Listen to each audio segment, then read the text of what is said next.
লাইফের first time আমি কোথাও গেছি ঘুরতে, তাও আবার আমার ফ্যামিলির সাথে। গেছি দীঘাতে ঘুরতে। তো গেছি রাত, মানে তখন বাজে 4টে, 4:30 বাজে। তখন আমরা নেমেছি।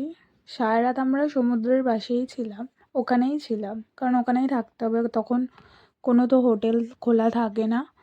হোটেল নিতে গেলে 7টার পর। তো আমরা 7টা অবধি ওখানে ছিলামও পর্যন্ত, মানে এত ঠান্ডা, আর মানে না থাকতে ইচ্ছা করছিল না কিছু, কিন্তু সকাল হয়ে যাওয়ার পর হেবি ভালো লাগছিল, খুব সুন্দর লাগছিল।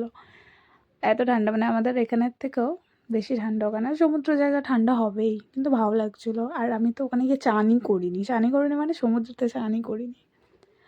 তো তারপর গেছিলাম তো বিশেষ করে আমার এই অক্টোপাসের জন্যই আমি গেছিলাম, এটা খাওয়ার জন্যই আমি গেছিলাম। দীঘাতে ঘোরার নিয়মটা হলো আমার কাছে এটাই যে অক্টোপাসটা খাবো বলেই গেছিলাম।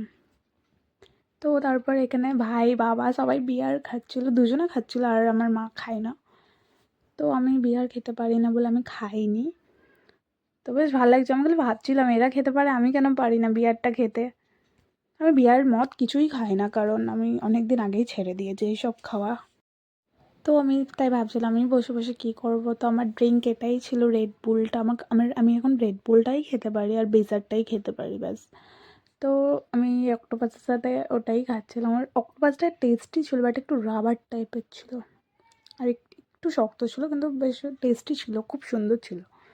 তো আমার ওটাই ড্রিঙ্ক ছিল, ওটা দিয়েই আমি এটা মজা নিচ্ছিলাম।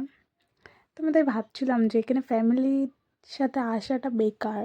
এখানে যত ফ্রেন্ডসদের সাথে আসবে তত ভালো, বয়ফ্রেন্ডের সাথে তো আরও বেকার, সেরকম যদি হয় তো।